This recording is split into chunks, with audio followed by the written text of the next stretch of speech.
Praise the lord. దేవుని నామానికి మహిమ కలుగును గాక. మరి ఈరోజు ఈ సమయానికి మనము ప్రత్యేకించి దేవుని యొక్క కృపావరాల్లో ప్రత్యేకమైన కృపావరము అన్య భాషల వరం గురించి కాసేపు ధ్యానించుకుందాం. దేవుని నామానికి మహిమ కలుగును గాక. మరి ఇది ఈ అన్య భాషల యొక్క వరము మరి నూతన నిబంధన సంఘంలో మనము పెంతెకోస్తు దినమందు ప్రాక్టికల్గా మనము గమనిస్తూ ఉంటాం. సో ఆది అపోస్తుల మీదికి ఆ 120 మంది ఎవరైతే ఉన్నారో మేడగదిలో వారి మీదకి పెంతెకోస్తు దినమందు పరిశుద్ధాత్మ దేవుడు దిగి వచ్చినప్పుడు వారిని ఆత్మతో నింపినప్పుడు, తన ఆత్మతో నింపినప్పుడు వారు అన్య భాషలతో మాట్లాడడం, ప్రవచించడం ప్రారంభించారు. వాళ్ళు అలా ప్రారంభించినప్పుడు ఆ చుట్టుపక్కల వాళ్ళ నుంచి ఇంచుమించు ఎంతమంది 3,000 మంది రక్షణ పొందినారు. అంటే అంతకంటే ఎక్కువ మంది వచ్చి ఆ రోజు ఆ సమయానికి అక్కడ ఉన్నట్టుగా మనం చూస్తూ ఉంటాం. సో వాళ్ళు అక్కడ ఒక ప్రత్యేకమైన విషయం జరిగినట్లుగా చూస్తాం. వాళ్ళు అన్నారు, వీళ్ళేంటి మా ప్రాంతీయ భాషలో వీరు దేవుని యొక్క గొప్ప కార్యాలు, మా జీవితంలో దేవుడు చేసిన గొప్ప కార్యాలను వీళ్ళు వివరిస్తున్నారు, మా అంతరంగ జీవితంలో రహస్యంలో చేసిన మా పాపాలని కూడా వీళ్ళు మిద్దెల మీద ప్రకటిస్తున్నారు అనే మాటని వాళ్ళు అన్నప్పుడు వీళ్ళేదో కొత్త మద్యం తాగినారు అన్నట్టుగా కొందరు వారిని వెక్కిరించారు. కానీ అక్కడ దేవుని శక్తిని గమనించిన వారు నిశ్చయంగా దేవుడు ఈ మధ్యలో ఉన్నారు అని పరిశుద్ధాత్మ దేవుని యొక్క నింపుదలని వారు అక్కడ అక్నాలెడ్జ్ చేసినట్లుగా మనం చూస్తూ ఉంటాం. పేతురు గారు ఈ మాటని ఏమన్నారంటే, ఈరోజు మీరు చూస్తున్నది ఇది యోవేలు ప్రవచన గ్రంథంలో దేవుడు సెలవిచ్చిన మాటల యొక్క నెరవేర్పును మీరు చూస్తున్నారు. కడవరి దినాల్లో సర్వజనుల మీద నా ఆత్మను కుమ్మరిస్తాను, మీ కుమారులు కుమార్తెలు ప్రవచిస్తారు, ముసలి వారి కళ్ళు కంటారు, యవనస్తులు దర్శనాలకు చూస్తారు, మీ పనికత్తెల మీదను మీ పనివారి మీదను నేను ఈ ఆత్మను కుమ్మరిస్తానన్న మాట మరి పేతురు గారు అక్కడ వాటిని ఆ ప్రవచనం యొక్క నెరవేర్పుని వారికి స్పష్టంగా విశదపరిచినట్లుగా మనం చూస్తూ ఉంటాం. సో మరి నూతన నిబంధనలో చర్చ్లో ప్రస్తుతం ఉన్న చర్చ్లో ఈ యొక్క కృపావరం చాలా చాలా చాలా వక్రీకరింపబడుతున్న చాలా కాంట్రవర్షియల్ కృపావరాల్లో ఈ కృపావరం అనేది ఒక ప్రత్యేకమైన కృపావరము. ఈ కృపావరాన్ని చాలామంది అబ్యూస్ చేస్తూ ఉంటారు. కాబట్టి ఈ కృపావరం కలిగిన వారు సమాజంలో అంటే ప్రత్యేకించి సంఘాల్లో నాన్ పెంటకోస్టల్ మైండ్ సెట్ ఉన్న వాళ్ళు దీన్ని వ్యతిరేకిస్తూ ఉంటారు. సో అంటే కరిస్మాటిక్ పెంటకోస్టల్ మైండ్ సెట్ లేని వాళ్ళు వీటిని అన్య భాషలు లేవు అనే మాటని అంటే ప్రామాణికంగా దాన్ని ఎంచుకున్న వారే మరి వాటిని రిజెక్ట్ చేస్తూ అలా మాట్లాడేవారు వేషధారంతో ఉన్నారు, వాళ్ళు ఏదో జబరిష్ వర్డ్స్ పలుకుతున్నారు అన్నట్లుగా మనము ఈ మాటలు చూస్తూ ఉంటాం. కానీ పౌలు గారు ఏమంటారంటే ప్రత్యేకంగా ఆయన చాలా స్పష్టంగా రాశారు. అది కృపావరం అనే విషయాన్ని ఆయన స్పష్టంగా రాశాడు. సో అయితే ఇందులో ఈ కృపావరంలో 3 రకాల భాషలు ఉంటాయి అనే విషయాన్ని ఆయన ప్రస్తావించినట్లుగా మనం చూస్తాం. అంటే మూడు రకాలుగా ఉంటాయి భాషలను ప్రత్యేకంగా ఎక్కడ పౌలు గారు రాశారు అన్నది కాదు. నీవు భాషలతో మాట్లాడేటప్పుడు నీతోనూ దేవునితోనూ మాట్లాడుకునవచ్చును అనే మాటలు మనం చూస్తే మనుష్యులు ఎవరు వాటిని గ్రహించరు అనే మాటను మనం చూస్తూ ఉంటాం. సో ఈ మాట యొక్క అర్థం ఏంటంటే మనుషులు గ్రహించరు, దీనికి ఇంటర్ప్రిటేషన్ అవసరం లేదు. నువ్వు నీ దేవునితో మాట్లాడుకునేటప్పుడు నీకు నీ దేవునికి అది ఉన్న ఆ కమ్యూనియన్లో ఆ ఫెలోషిప్లో నువ్వు మాట్లాడుకోవచ్చు.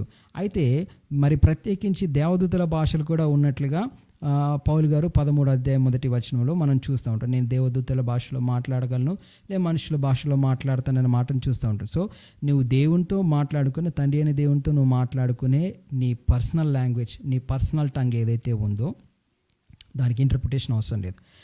ఏంజలిక్ టంగ్ దీనికి కూడా నీకు ప్రత్యేకంగా దీని యొక్క ఇంటర్ప్రిటేషన్ ఇవ్వాల్సిన అవసరం లేదు. కానీ ఎడిఫికేషన్ టంగ్స్ వీటికి మాత్రం ఖచ్చితంగా దేవుడు ఇంటర్ప్రిటేషన్ని డిమాండ్ చేస్తూ ఉన్నట్లుగా మనం చూస్తుంటాం. ఒకవేళ నువ్వు భాషలో మాట్లాడినట్లయితే మరి భాషల యొక్క అర్థ వివరణ చెప్పినట్లుగా నువ్వు దేవునికి ప్రార్థన చేసుకోవాల్సినదిగా వాక్యము సూచించినట్లుగా మనం చూస్తూ ఉంటాం. అదొక ఆజ్ఞగా పొందుకున్నట్లుగా మనం చూస్తూ ఉంటాం. సో ఒకవేళ నువ్వు భాషలో మాట్లాడితే నువ్వు దాని యొక్క అర్థ వివరణను సంఘానికి తెలియజేయనట్లుగా నువ్వు దేవుని ప్రార్థన చేయు అన్నట్టుగా మనం చూస్తూ ఉంటాం. సో ఈ భాషకి మాత్రం ఖచ్చితంగా ఈ రకానికి చెందిన భాషకి మాత్రం ఖచ్చితంగా ఇంటర్ప్రిటేషన్ అనేది చాలా అవసరం. ఎందుకంటే ఈ భాషలో సంఘానికి క్షేమాభివృద్ధి కలిగజేసే భాషలు. ఇవి వ్యక్తిగత ఎడిఫికేషన్కి సంబంధించిన భాషలు కాదండి. ఇది సంఘ ప్రయోజనం కొరకు దేవుడు పెంతెకొస్తు దినమందు ఏ విధంగా అయితే అక్కడున్న అన్యులని, అక్కడున్న యూదులని, ప్రత్యేకించి చెదరగొట్టబడిన యూదులు ఎవరైతే యెరూషలేములో ఆ పండగను ఆచరించడానికి వచ్చారో వారిని ఆయన తట్టు తిప్పడానికి, ఆకర్షించడానికి దేవుడు అక్కడ ఒక సూచనగా, అంటే భాషలను సూచనగా అక్కడ వాడినట్లుగా మనం చూస్తూ ఉంటాం. సో ప్రవచనం అనేది విశ్వాసులకు సూచన, భాషలు అయితే అనులకు సూచన అన్న మాటను మనం గమనించినట్లయితే, మరి ఈ అన్య భాషల్లో వీరు మాట్లాడినప్పుడు, అంటే ప్రాంతీయ భాషల్లో వారు మాట్లాడారు, వాటికి ఇంటర్ప్రిటేషన్ అనేది అక్కడ డిమాండ్ చేసినట్లుగా మనం చూస్తూ ఉంటాం. సో పర్సనల్ ట్రంక్కి మాత్రం ఖచ్చితంగా మనకి ఇంటర్ప్రిటేషన్ అనేది అవసరం లేదు. నువ్వు వ్యక్తిగతంగా దేవునితో నువ్వు భాషల్లో మాట్లాడుకునేటప్పుడు, నీ ఏకాంత ప్రార్థనలో, నీ వ్యక్తిగత ప్రార్థనలో నువ్వు భాషలు మాట్లాడేటప్పుడు నీకు అసలు నీ మనసు ఫలభరితంగా ఉండదు. కాబట్టి ఆ సమయానికి నువ్వు దేవుని అడగొచ్చు, ప్రభా నేను ప్రార్థిస్తున్న అంశం ఏంటి, నువ్వు ఏదైతే నాకు ప్రార్థన భారం నా హృదయంలో పెట్టావో, మరి ఇంతసేపటి నుంచి నేను భాషలో ప్రార్థన చేస్తున్నాను కదా, మరి ఏ టాపిక్ మీద నేను ప్రార్థన చేశాను అనే మాట, అంటే ఉచ్చరింప శక్యం కానీ మూలుగులతో ఆత్మ తానే మన పక్షమును విజ్ఞాపనం చేర్చున్నాడు అనే మాటని మనము ఆచరణలో పెట్టి ప్రార్థన చేస్తున్నప్పుడు ఈ భాష యొక్క అర్థ వివరణ నువ్వు దేవుని అడిగినట్లయితే ఖచ్చితంగా నీకు అక్కడ ఇంటర్ప్రిటేషన్ దొరుకుతుంది. సో ఈ ఇంటర్ప్రిటేషన్ నీకు కావాలి అంటే, ఈ అన్య భాషల యొక్క అర్థ వివరణ నీకు కావాలి అని అంటే, సో పౌలు గారు ఇచ్చిన ఆ ఇంటర్ప్రిటేషన్ యొక్క సూత్రాన్ని మనము మన జీవితంలో ఆచరణలో పెట్టినట్లయితే ఖచ్చితంగా ఈ నువ్వు మాట్లాడిన భాషకు ఇంటర్ప్రిటేషన్ అనేది నువ్వు పొందుకుంటావు. సో నీకు ఇంటర్ప్రిటేషన్ అనేది నీకు 3 విధాలుగా వస్తుంది. మొదటి విధానం ఏంటంటే, నువ్వు ఇంటర్ప్రిటేషన్ చేయడానికి నువ్వు దేవుని అడిగినప్పుడు నువ్వు మనసుతో ప్రార్థన చేయడానికి దేవుడు నీకు ప్రేరేపణిస్తాడు. అంటే భాషలో ప్రార్థన చేస్తూ స్విచ్ అవుతాం అంటే. సో రేడియో మోడ్లో మనము ఒక ఛానల్ని, ఫ్రీక్వెన్సీని ట్యూన్ చేసినప్పుడు ఆ ఛానల్ యొక్క ఫ్రీక్వెన్సీలోకి FM అనేది మాడ్యూల్ అవుతుంది. సో ఆ మాడ్యూల్లో ఉన్న ఆ ఫ్రీక్వెన్సీలోని సౌండ్ని మనం రిసీవ్ చేసుకోగలుగుతాం. సేమ్ లైక్ నేను ఆత్మలో ప్రార్థన చేస్తాను, నేను మనసుతో ప్రార్థన చేస్తాను. సో ఆత్మలో ప్రార్థన చేసినప్పుడు నువ్వు భాషలో ప్రార్థన చేసేటప్పుడు నీ మనసు ఫలభరితంగా ఉండదు. సో ఆ మనసు ఫలభరితంగా ఉండనప్పుడు నువ్వు ఏది ప్రార్థన చేస్తున్నావో దేవుని సన్నిధిలో నువ్వు తెలుసుకోవాలన్న కుతూహలం, ఆర్భాటం నీ మనసులో ఉన్నప్పుడు నువ్వు దాన్ని పొందుకోవడానికి దేవుడు నీకు అవకాశం ఇస్తాడు అనే మాటని మనం చూస్తాం. సో ఏమన్నాడంటే, భాషలు మాట్లాడేవాడు దాని యొక్క ఇంటర్ప్రిటేషన్ కోసం ప్రేయర్ చేసుకోండి అనే మాటను సెలవిచ్చిన చూస్తాం. సో నువ్వు మనసుతో ప్రార్థన చేయడానికి నువ్వు స్విచ్ చేసినప్పుడు, అంటే నీ యొక్క మోడ్ని, అంటే భాషను అన్య భాషల మోడ్లోంచి నువ్వు లౌకిక భాషలోనికి, అంటే నీ స్థానిక టంగ్లోనికి, నువ్వు స్థానిక భాషలోనికి నువ్వు ట్యూన్ చేసినప్పుడు, సో అంటే వాడుకలు చెప్పాలంటే మనం ఒక ఉదాహరణ మాట్లాడుతున్నాం, రేఖాల మష్య అందరాబా సిట్టారా హిక్కె తెరివా షిఖాల అనే మాట మాట్లాడుతున్నాం అనుకోండి. సో నేను దీని యొక్క అర్థ వివరణ తెలుసుకోవాలంటే నేనేం అడగాలి దేవుణ్ణి? సో నేను ఇంటర్ప్రిటేషన్ కోసం నా మనసులో అడుగుతాను, ప్రభా నాకు దీని ఇంటర్ప్రిటేషన్ కావాలి అన్నప్పుడు మనము ఇంటర్ప్రిటేషన్ ఏ రీతిగా వస్తుందంటే, లౌకిక భాషలోనికి స్విచ్ అయినప్పుడు నువ్వు సర్వోన్నతుడు, సర్వాధికారివి, ఆశ్చర్యకరుడు, ఆలోచనకర్తవు అనే ఇంటర్ప్రిటేషన్ అనేది మనకి మన లౌకిక భాషలో మన మనసు ఫలభరితంగా అర్థం చేసుకునే లౌకిక భాషలోకి మనకి ఇంటర్ప్రిటేషన్ వస్తుందన్నమాట. సో మనం భాషలు మాట్లాడినప్పుడు మనము కొన్ని సందర్భాల్లో దేవుని స్తుతిస్తూ ఉంటాం. సో టంగ్స్ ఇంటర్ప్రిటేషన్ మనకు వచ్చినప్పుడు కొన్ని సందర్భాల్లో కేవలము ప్రైజ్ మాత్రమే మనకు వస్తుందన్నమాట. ప్రైజ్ మాత్రమే రిటర్న్ వస్తుంది. సో కొన్ని సందర్భాల్లో మనకి జవాబు పాట రూపంలో కానీ, పల్లవి రూపంలో, చరణం రూపంలో కానీ మనకి వచ్చే అవకాశం ఉంది. సో మనము భాషలో ప్రార్థన చేస్తూ చేస్తూ చేస్తూ ఉన్న పలంగా నీవే నాకు చాలును యేసు అని స్విచ్ అయ్యావనుకోండి. సో అక్కడ ఏంటి అని అంటే, నా కృప నీకు చాలునని ప్రభు ఇంటర్ప్రిటేషన్ ఇస్తున్నాడు అనే దానికి అర్థం అనమాట. సో నువ్వు భాషలో మాట్లాడుతున్నావు, నీకు స్విచ్ చేయంగానే నువ్వు నీ లౌకిక భాషలోనికి, సో నీ మదర్ టంగ్లోనికి, నీ స్థానిక భాషలోనికి నువ్వు ట్యూన్ చేయబడినప్పుడు నీవు అందులో కొంత భాగము నీకు ఇంటర్ప్రిటేషన్గా పరిశుద్ధాత్మ దేవుడు నీకు వాక్శక్తినిచ్చినట్లుగా మనం చూస్తాం. సో మరి దీన్ని మనం రూఢిపరచుకోవాలంటే నీతి మార్గం అనుసరించి నడుచుకునుట నరుని వశంలో, యుక్తముగా మనం ఎలాగో ప్రార్థన చేయాలో అది మనకు తెలియదు కాబట్టి పరిశుద్ధాత్మ దేవుడు మనకు సాయం చేస్తున్నాడు. సో నువ్వు చేసిన ప్రార్థన అంశంలో దేవుని చిత్తాన్ని నువ్వు గమనించినట్లయితే అక్కడ మనకు ఒక ఇంటెన్షన్, దేవుని యొక్క ఇంటెన్షన్ అనేది మనకు క్లియర్గా కనబడుతుంది. సో ఇంటర్ప్రిటేషన్లో దేవుని యొక్క ఇంటెన్షన్ కనబడుతుంది, దేవుని యొక్క మనసు కనబడుతుంది. వాక్యానుసారమైన దేవుని యొక్క ఇంటెన్షన్. దేవుడు తన స్వభావానికి విరుద్ధంగా ఏది చేయడు, ఆయన పలికిన మాటకి విరుద్ధంగా ఏది పలకడు. ఆయన లేఖనాల్లో ఏదైతే ఆయన స్వభావాన్ని ఆయన పొందుపరిచి పెట్టినాడో ఆ స్వభావానికి విరుద్ధంగా ఏది ప్రవర్తించడు దేవుడు.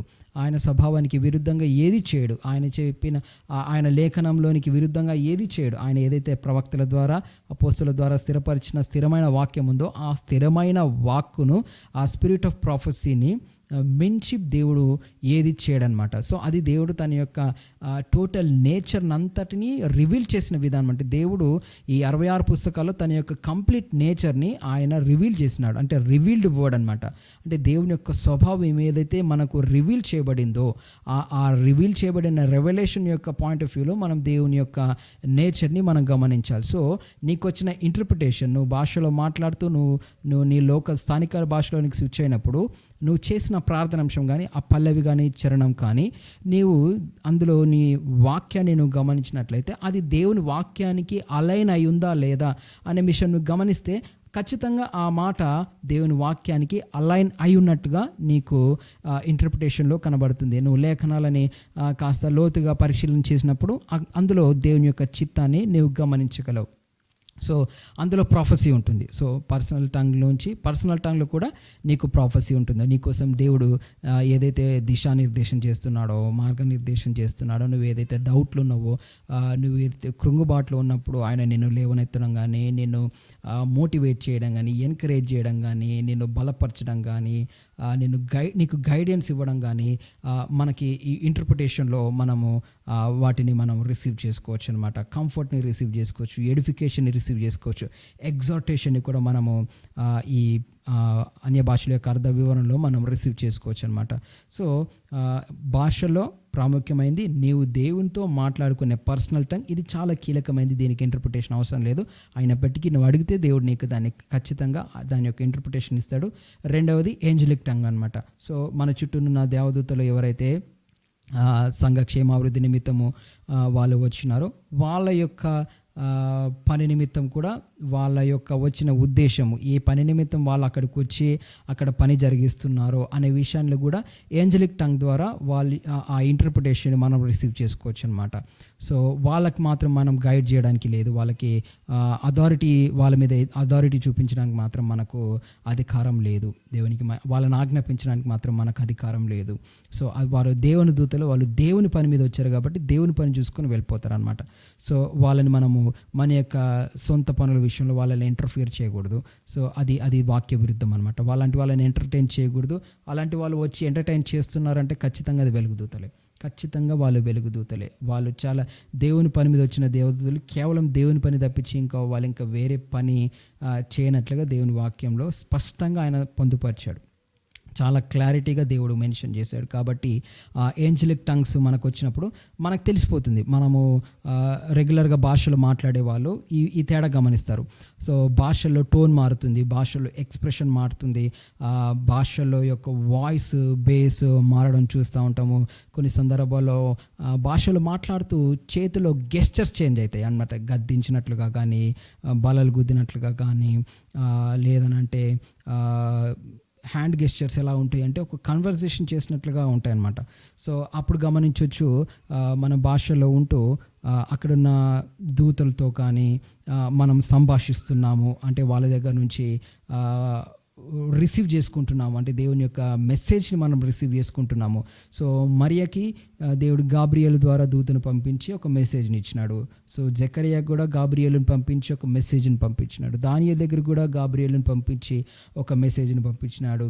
సో ఆ రీతిగా గిద్యోని దగ్గరికి కూడా దేవుడు దూతను పంపించి ఒక మెసేజ్ని ఇచ్చినాడు. సో సంసోన్ యొక్క తల్లిదండ్రులు మనోహ దగ్గరికి కూడా దేవుడు దూతను పంపించి ఆయన యొక్క మెసేజ్ని అబ్రహాము జీవితంలో కూడా మనం చూస్తూ ఉంటాం. సో ఈవెన్ యాకోబు జీవితంలో కూడా దూతను పంపించి తన యొక్క మందల యొక్క విస్తరణ ఏ రీతిగా జరగాలి అనేది మనము చూస్తూ ఉంటాం. సో దేవదూతలు వచ్చి ఏం చేస్తారు అని అంటే వాళ్ళు ఆ సమయానికి దేవుని యొక్క సమాచారాన్ని మనకు అందిస్తారు.